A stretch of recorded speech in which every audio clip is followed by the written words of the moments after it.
आज की इस क्लास में मैं बीएल आप सभी का हार्दिक स्वागत करता हूं।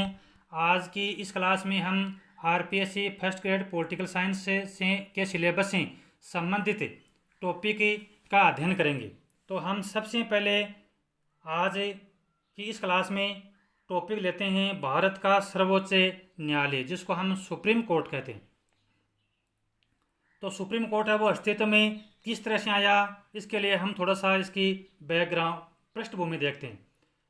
सबसे पहले आता है 1773 का रेगुलेटिंग एक्ट, यानी 1773 का यानी ब्रिटिश शासन के अंतर्गत जो 1773 का रेगुलेटिंग एक्ट आया था, उसी के तहत 1774 के अंतर्गत भारत में सबसे पहले कोर्ट या न्यायालय की स्थापना हुई थी, और वो हुई थी कलकत्ता के अंतर्गत। यानी भारत में सबसे पहले जो कोर्ट की स्थापना हुई वो कलकत्ता में हुई थी। कलकत्ता जो पहले भारत की राजधानी थी, और 1911 के अंतर्गत कलकत्ता से नई दिल्ली है वो भारत की राजधानी स्थानांतरित की गई थी। रेगुलेटिंग एक्ट के बाद में आता है 1935 का भारत शासन अधिनियम, यानी इस अधिनियम के तहत ही 1 अक्टूबर 1937 को, यानी 1935 के ठीक 2 साल बाद में भारत में एक संघीय न्यायालय की स्थापना की गई थी, जिसको फेडरल कोर्ट कहते हैं। यानी ये जो संघीय न्यायालय था ये आज के भारत के सर्वोच्च न्यायालय के समकक्ष था। लेकिन दोनों में फर्क इतना है कि जो उस समय का जो संघीय न्यायालय था उसके खिलाफ यानी अपील की जा सकती थी। यानी भारत के जो उस टाइम जो संघीय न्यायालय था, यदि उसने कोई डिसीजन दे दिया तो उसके खिलाफ जो लंदन में जो प्रिवी काउंसिल थी उसके अंतर्गत उसके फैसले के खिलाफ अपीलें की जा सकती थी। लेकिन आज का जो भारत का जो सर्वोच्च न्यायालय है वो अंतिम अपीलीय न्यायालय है, यानी उसका जो फैसला है वो अंतिम है, उसके खिलाफ किसी दूसरे न्यायालय के अंतर्गत अपीलें नहीं की जा सकती। दोनों में अंतर यह है कि भारत का जो सर्वोच्च न्यायालय है वो अंतिम अपीलीय न्यायालय है, और उस टाइम का जो संघीय न्यायालय था उसके खिलाफ अपीलें की जा सकती थी। अपील यानी कहाँ की जा सकती थी? लंदन की प्रिवी काउंसिल में। अब हम थोड़ा आगे बढ़ते हैं। सर्वोच्च न्यायालय की स्थापना। तो सर्वोच्च न्यायालय की स्थापना 28 जनवरी 1950 को की गई थी। इसकी स्थापना के समय इसका जो प्रथम जो मुख्य न्यायाधीश बनाया गया था, यानी प्रथम मुख्य न्यायाधीश कौन थे? तो प्रथम मुख्य न्यायाधीश थे H.J. कानिया, यानी हरिलाल जे कानिया। विद्यार्थियों, कई किताबों के अंतर्गत अधिकतर इसका नाम हीरालाल जे कानिया आता है, तो हमें वो कंफ्यूज नहीं होना है। यानी इसका जो जो सही नाम है वो तो हरिलाल जे कानिया है, लेकिन यदि हीरालाल जे कानिया आता है तो उसको भी हमें सही मानते हैं। यानी जो ये H.J. कानिया थे, यानी ये भारत के सर्वोच्च न्यायालय के प्रथम मुख्य न्यायाधीश थे, प्रथम मुख्य न्यायाधीश है। और ये जो संघीय न्यायालय थे यानी उसके अंतिम मुख्य न्यायाधीश थे। यानी सर्वोच्च न्यायालय के मुख्य न्यायाधीश प्रथम मुख्य न्यायाधीश है, और जो संघीय न्यायालय थे उसके ये अंतिम मुख्य न्यायाधीश थे। ये थोड़ा सा अपने को ध्यान रखना है। तो जो भारत का जो सर्वोच्च न्यायालय होता है उसका जो मुख्य न्यायाधीश है, जब वो नियुक्त होकर के अपने पद पर शपथ लेता है तो शपथ दिलाता है राष्ट्रपति। यानी उस टाइम में जो भारत के जो मुख्य न्यायाधीश है H.J. कानिया, इनको शपथ उस टाइम में भारत के जो राष्ट्रपति थे डॉक्टर राजेंद्र प्रसाद, इन्होंने इनको शपथ दिलाई थी। वर्तमान में जो भारत के जो मुख्य न्यायाधीश हैं वो है यशवंत चंद्रचूड़। हमें ध्यान रखना कि भाई वर्तमान में भारत के मुख्य न्यायाधीश कौन है? तो यशवंत चंद्रचूड़। ये भारत के 50वें मुख्य न्यायाधीश के रूप में इन्होंने शपथ ली है। अब देखो भारत का जो मुख्य न्यायाधीश है इसका गठन वो किस तरह से हुआ? तो सबसे पहले भारत का जो संविधान का जो अनुच्छेद है आर्टिकल 124 124 के अंतर्गत भारत के सर्वोच्च न्यायालय के प्रावधान के बारे में आर्टिकल 124 के अंतर्गत दिया गया। यानी भारतीय संविधान के अंतर्गत जब सर्वप्रथम सर्वोच्च न्यायालय की स्थापना की गई थी तो इसके अंतर्गत जो सर्वप्रथम यानी जो मूल न्यायाधीश थे वो थे 1+7, यानी एक मुख्य न्यायाधीश और 7 अन्य न्यायाधीश, यानी इस तरह से कुल 8 न्यायाधीश थे। कभी जब सर्वोच्च न्यायालय की स्थापना की गई थी, इसकी स्थापना के समय इसमें कुल 8 ही मुख्य न्यायाधीश थे। लेकिन जैसे जैसे समय बीतता गया और सुप्रीम कोर्ट के अंतर्गत जैसे मामले बढ़ते गए, वैसे ही इसके जो मुख्य न्यायाधीश और जो अन्य न्यायाधीश हैं, यानी जो न्यायाधीशों की संख्या है उसमें भी बढ़ोतरी होती गई। यानी 2008 के अंतर्गत सर्वोच्च न्यायालय में न्यायाधीशों की संख्या कुल 1+30 यानी 31 कर दी गई, एक मुख्य न्यायाधीश और 30 अन्य न्यायाधीश। फिर 2019 के अंतर्गत इसी संख्या को आगे बढ़ाते हुए 1+33 यानी कुल संख्या कितनी हो गई 34, एक मुख्य न्यायाधीश और 33 अन्य न्यायाधीश। तो वर्तमान के अंतर्गत सर्वोच्च न्यायालय के अंतर्गत जो मुख्य न्यायाधीश हैं उनकी कुल जो संख्या है वो है 34, यानी एक मुख्य न्यायाधीश और 33 अन्य न्यायाधीश। अब हम आगे बढ़ते हैं, आगे ये जानते हैं कि भाई जो सर्वोच्च न्यायालय के जो न्यायाधीश हैं, जो सर्वोच्च न्यायालय के अंतर्गत न्यायाधीश के रूप में जिनका चयन होता है उनके उसके लिए क्या योग्यताएं होनी चाहिए, यानी किन योग्यताओं के आधार पर सर्वोच्च न्यायालय के न्यायाधीश के रूप में चुनाव या चयन किया जाता है। तो देखो इसके लिए 3 शर्तें हैं मुख्य रूप से।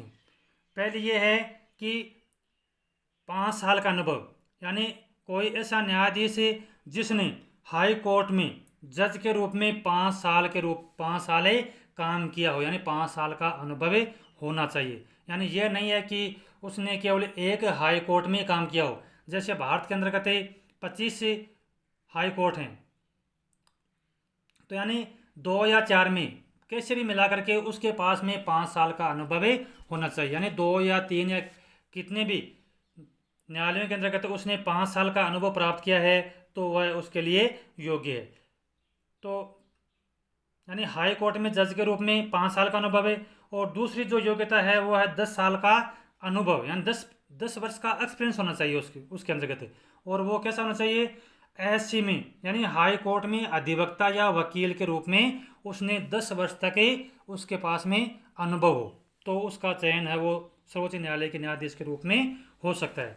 और तीसरी जो है योग्यता वो है राष्ट्रपति की नज़र में वो विधि का ज्ञाता हो। मान लीजिए कि कोई ऐसी परिस्थिति आ जाए कि जो पहली कैटेगरी और दूसरी कैटेगरी में कोई न्यायाधीश मिले ही नहीं, योग्य न्यायाधीश मिले नहीं, इसलिए यह तीसरी योग्यता रखी गई कि यदि राष्ट्रपति की नज़र में वो विधि का ज्ञाता हो तो उसको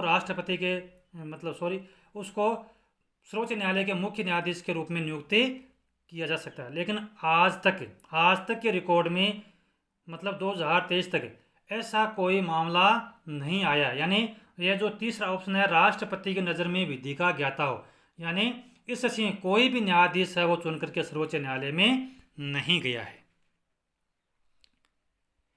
आगे हम बढ़ते हैं, यानी अब तक सर्वोच्च न्यायालय के अंतर्गत 8 महिला न्यायाधीश का चयन हुआ है। उनमें से हम ये मुख्य न्यायाधीश जो फेमस रही है उनके बारे में हम थोड़ी सी जान कर लेते हैं।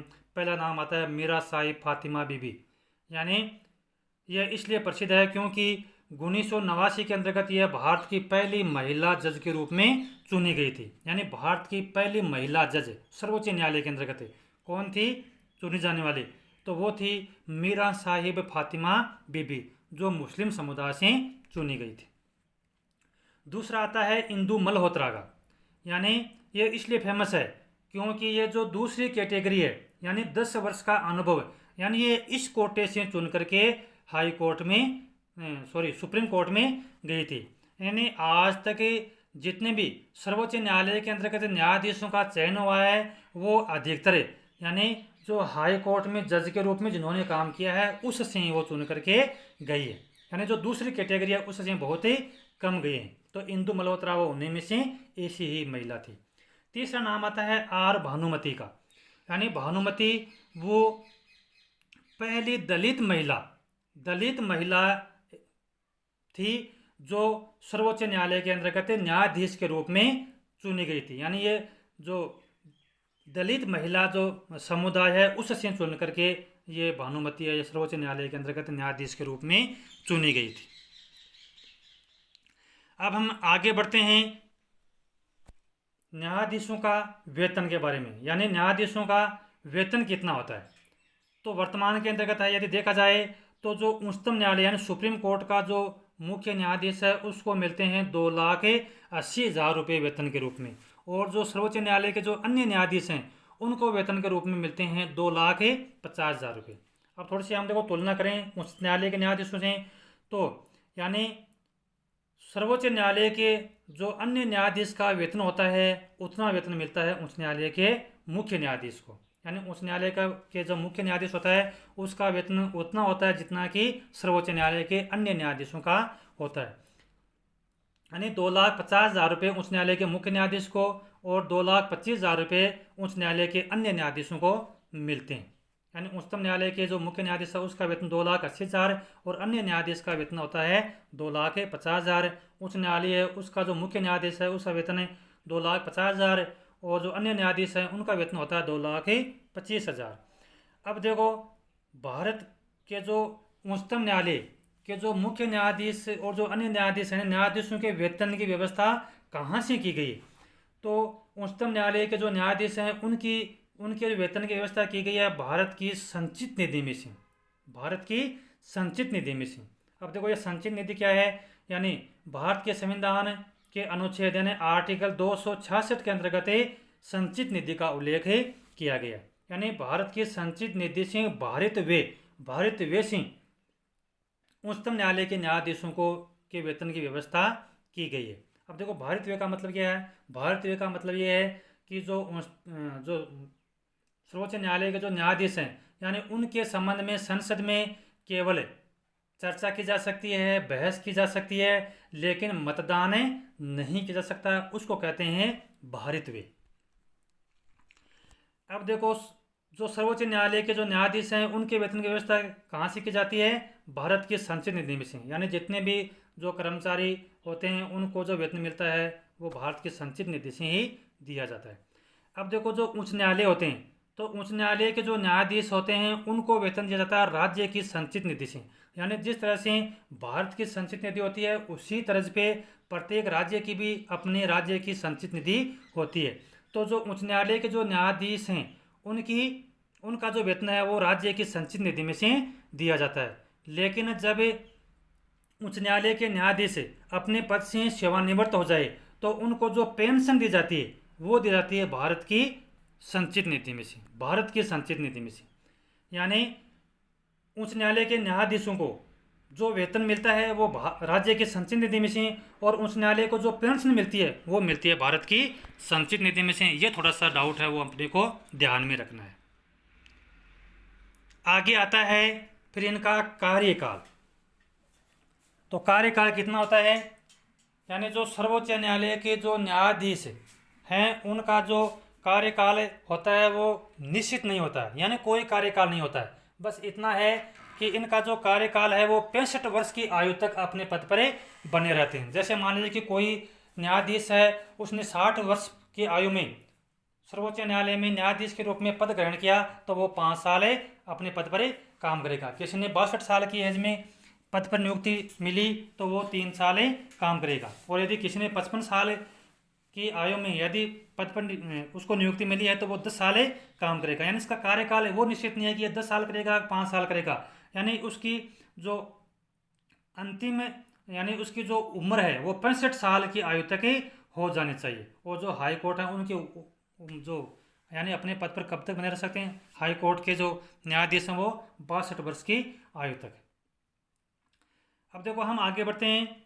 जो सुप्रीम कोर्ट यानी सर्वोच्च न्यायालय का जो मुख्य न्यायाधीश और जो अन्य न्यायाधीश हैं उनकी नियुक्ति की जाती है राष्ट्रपति के द्वारा, शपथ दी जाती है राष्ट्रपति के द्वारा। और यदि न्यायाधीश अपने पद से समय से पहले यदि वो हटना चाहते हैं, त्याग पत्र देते हैं, वीआरएस देते हैं तो वो देते हैं राष्ट्रपति को। यानी मुख्य न्यायाधीश और अन्य न्यायाधीश हैं उनकी नियुक्ति राष्ट्रपति करता है, उनको शपथ राष्ट्र दिलाता है और जो त्याग पत्र है तो न्यायाधीश हैं त्याग पत्र है वो भी राष्ट्रपति को देते हैं। तो ये 3 चीज़ें अपने को ध्यान रखनी है। अब देखो हम लेते हैं मुख्य न्यायाधीश की नियुक्ति से संबंधित। मुख्य न्यायाधीश की नियुक्ति है वो कैसे होती है, तो देखो हम कह सकते हैं कि जो मुख्य न्यायाधीश की नियुक्ति है वो राष्ट्रपति है ना वो मुख्य न्यायाधीश की सलाह से करता है। जैसे मान लीजिए कि जो मुख्य न्यायाधीश है वो अपने पद से सेवानिवृत्त हो रहा है तो यानी उसी समय राष्ट्रपति उससे पूछता कि भाई अब मुख्य न्यायाधीश है वो मतलब मुख्य न्यायाधीश के पद पर किसकी नियुक्ति की जाए।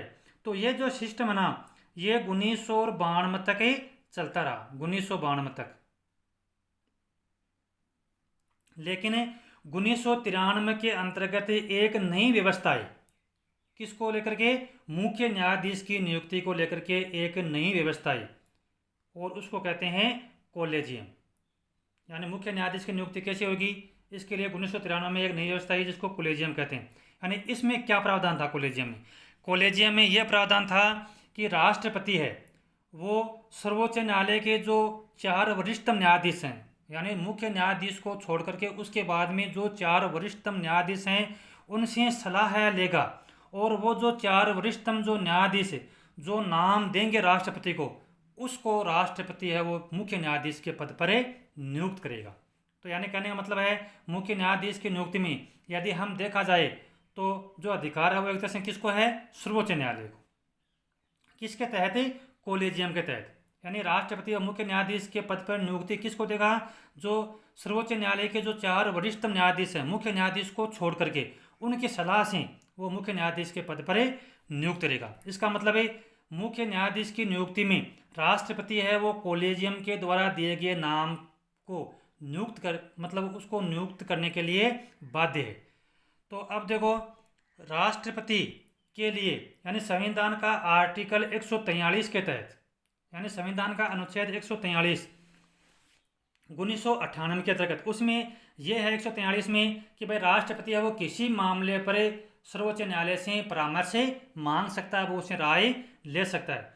तो इसी के तहत 1998 के अंतर्गत राष्ट्रपति ने सर्वोच्च न्यायालय से यह मशविरा ली, यह राय ली कि क्या राष्ट्रपति जो कॉलेजियम यानी जो 4 वरिष्ठतम न्यायाधीश का जो ग्रुप है, वो जिस नाम को मुख्य न्यायाधीश पद पर नियुक्ति देने के लिए राष्ट्रपति को जो नाम भेजता है, क्या राष्ट्रपति उसको नियुक्ति देने के लिए बाध्य है?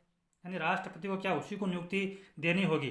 तो इसके लिए यह प्रावधान किया गया कि न्यायाधीश है राष्ट्रपति है वो उसको एक बार लौटा सकते हैं। राष्ट्रपति को ऐसा लगेगा कि भाई ये नाम है सही नहीं है, ये सही नहीं है, इसकी नियुक्ति मुख्य न्यायाधीश के पद पर नहीं होनी चाहिए, तो उस नाम को राष्ट्रपति है वो एक बार लौटा सकता है। लेकिन दूसरी बार यदि कॉलेजियम यानी जो एक 4 वरिष्ठ न्यायाधीशों का जो एक ग्रुप है, यदि वो दोबारा यदि उस नाम को भेजें, यदि वो दूसरा नाम भेजें या उसी नाम को यदि वो दोबारा भेजें, तो राष्ट्रपति उस नाम को मानने के लिए बाध्य रहेगा। यानी सेकंड बार दोबारा से वो नहीं भेजेगा कि भाई ये नाम है ये मुझे मानने, ये नाम मुझे पसंद नहीं है, ये राष्ट्रपति नहीं कह सकता, दूसरी बार उसको मानना ही पड़ेगा यदि कॉलेजियम में दोबारा से उस नाम को भेजती है। तो ये थी कॉलेजियम की व्यवस्था। यानी मुख्य न्यायाधीश की नियुक्ति में हम कह सकते हैं कि राष्ट्रपति उसी नाम को नियुक्ति करने के लिए बाध्य था मुख्य न्यायाधीश के पद पर, जो कॉलेजियम के तहत जो 4 वरिष्ठ न्यायाधीश जिस नाम को राष्ट्रपति के पास में भेजते हैं। अब देखो आगे एक नया सिस्टम और आता है, 1999वां संविधान संशोधन, यानी उसके तहत आता है एनजेक। अब ये एनजेक क्या था, ये क्या संस्था थी? यानी अगस्त 2014 के अंतर्गत भारत के प्रधानमंत्री नरेंद्र मोदी ने एक कॉलेजियम की जगह एक नया सिस्टम लाने का उन्होंने प्रयास किया जिसका नाम था एनजेक, यानी नेशनल जुडिशियल अमेंडमेंट कमीशन, ये नाम था इसका पूरा। तो 2014 के अंतर्गत संविधान के अंतर्गत 99वां संविधान संशोधन करके एक नया प्रस्ताव लाया गया जो 2014 के अंतर्गत लोकसभा से पास हो गया और 2014 में अगस्त में वो राज्यसभा से भी पास हो गया। उसके बाद में दिसंबर 2014 में वो राष्ट्रपति के पास में मंजूरी के लिए गया और जनवरी 2015 में राष्ट्रपति ने उसके ऊपर हस्ताक्षर भी कर दिया, यानी अपनी मंजूरी दे दी। यानी इस तरह से ये मतलब लागू होने वाला था कि अप्रैल 2015 के अंतर्गत सर्वोच्च न्यायालय ने यह देखा कि भाई सरकार है वो मतलब क्या सिस्टम ला रही है, ये क्या प्रावधान करने जा रही है। तो सर्वोच्च न्यायालय को लगा कि ये सरकार जो कर रही है वो सही नहीं है। तो यानी अप्रैल 2015 के अंतर्गत सर्वोच्च न्यायालय ने इसके सरकार को मतलब तलब करना शुरू कर दिया। और इस इसके इस मामले के तहत, यानी किस मामले के तहत, ये जो एनजेक है, ये जो नया सिस्टम था, इसके ऊपर सुप्रीम कोर्ट के अंतर्गत भारत सरकार और जो सुप्रीम कोर्ट है उसके बीच में एक ही नया मामला बन गया, एक नया केस मतलब बन गया, और दोनों के बीच में एक लंबी बहस चली। और जिसके तहत यानी अंतिम या फाइनल डिसीजन के तौर पर हम कह सकते हैं कि सुप्रीम कोर्ट ने एनजेक, ये जो संस्था थी, उसको क्या कर दिया, इसको अवैध करार घोषित कर दिया कि यह अमान्य। तो यानी इसके तहत यानी ये जो 99वां संविधान संशोधन था, ये क्या हो गया, ये पूरी तरह से रद्द हो गया। यानी ये पहली बार ऐसा हुआ कि सर्वोच्च न्यायालय ने किसी संशोधन को पूरी तरह से उसको रद्द कर दिया हो। यानी तो ये था 99वां संविधान संशोधन। तो इसका मतलब यह एनजेक जो संस्था थी, यह अस्तित्व में नहीं रही, क्योंकि सर्वोच्च न्यायालय ने इसको अवैध करार दे दिया था। अब देखो एक नया सिस्टम आता है MOP, यानी एनजेक है वो तो कैंसिल हो गया, रद्द हो गया। अब एक नया सिस्टम आता है MOP, जिसको कहते हैं मेमोरेंडम ऑफ प्रोसीज।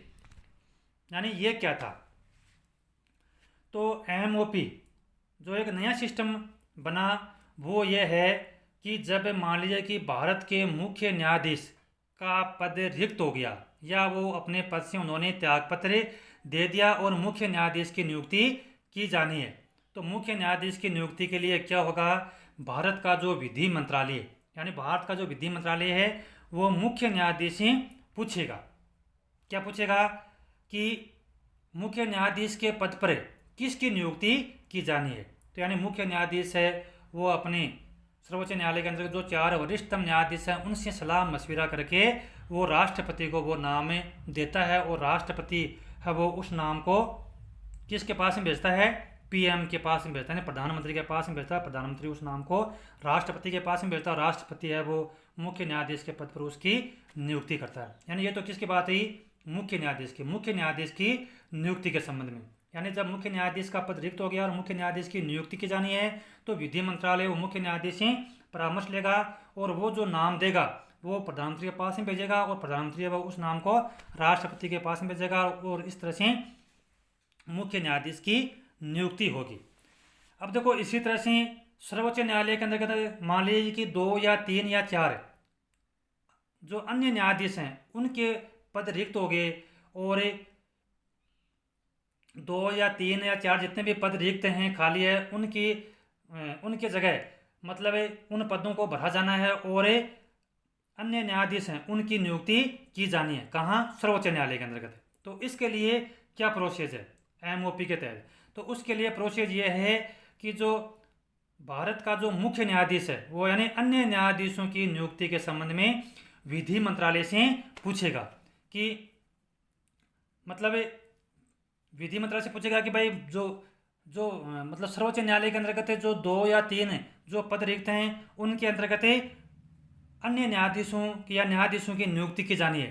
तो यानी कहने का मतलब है कि उन नामों की जो नियुक्ति है वो CJI यानी मुख्य न्यायाधीश और जो 4 वरिष्ठतम न्यायाधीश हैं सर्वोच्च न्यायालय के अंतर्गत, यानी वो तय करते हैं, और वो तय करके मुख्य न्यायाधीश है वो उन नामों को भेजता है विधि मंत्रालय के पास में। यानी जब अन्य न्यायाधीशों की नियुक्ति करनी है तो शुरुआत कौन करता है, मुख्य न्यायाधीश शुरू करता है, और वो विधि मंत्रालय से पूछता है, और फिर विधि मंत्रालय है वो उन नामों को भेजता है PM के पास में, और फिर वो नाम जाते हैं राष्ट्रपति के पास में, और राष्ट्रपति है वो अन्य न्यायाधीशों की नियुक्ति करता है। तो देखो आप ध्यान रखने की बात ये है कि ये जो MOP है इसके तहत जब मुख्य न्यायाधीश की नियुक्ति करनी है तो विधि मंत्रालय पूछता है मुख्य न्यायाधीश से, और जब अन्य न्यायाधीश की नियुक्ति करनी है तो मुख्य न्यायाधीश पूछता है विधि मंत्रालय से। ये थोड़ा सा डिफरेंस है जो अपने को ध्यान रखना है।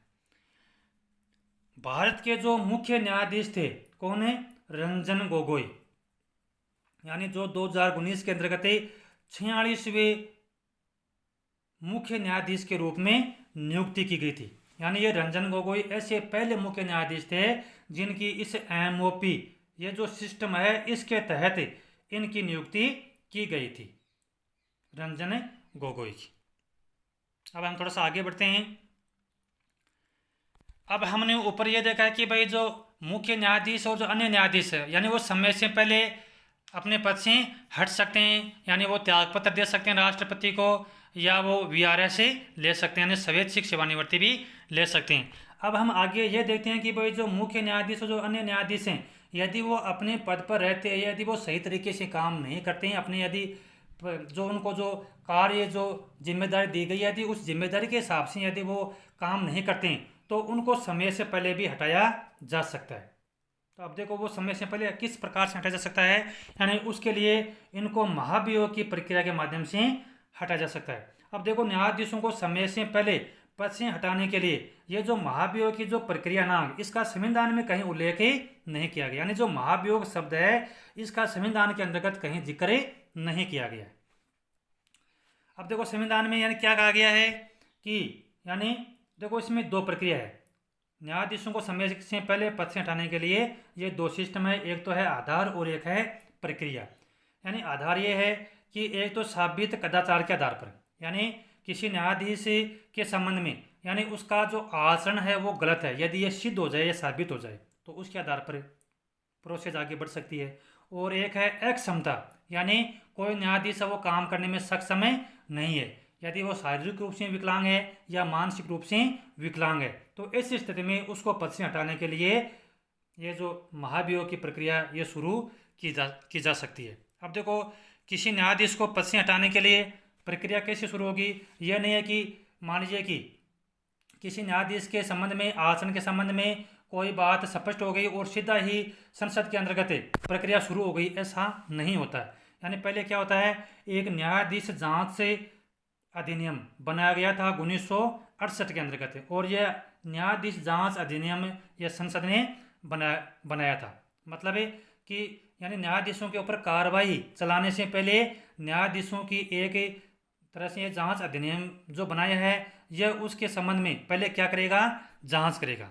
अब देखो सबसे पहले बात यह आती है कि न्यायाधीशों को पद से हटाने के लिए जो संसद में जो कार्रवाई उनके खिलाफ करनी है वो कार्रवाई कैसे अमल में लाई जाती है।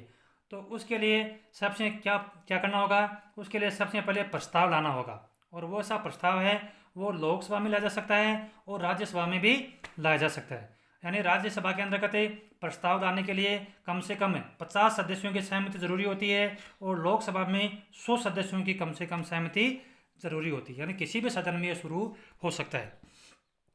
अब मान लीजिए कि जो सदस्य हैं, जैसे लोकसभा में यदि 100 सदस्य उसके पक्ष में हो गए तो वो अपना जो प्रस्ताव है वो किसको सौंपते हैं, अध्यक्ष को सौंपते हैं। और राज्यसभा में यदि ऐसा प्रस्ताव है, यदि 50 सदस्य पक्ष में हैं तो वो अपना जो प्रस्ताव है वो सभापति को सौंपते हैं।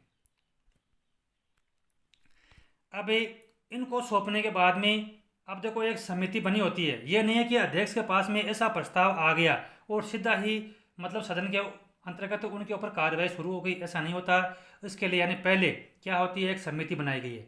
उस समिति में 3 सदस्य होते हैं। 3 सदस्य कौन होते हैं, एक तो होता है सुप्रीम कोर्ट का जज, और एक होता है हाई कोर्ट का चीफ जज यानी मुख्य न्यायाधीश।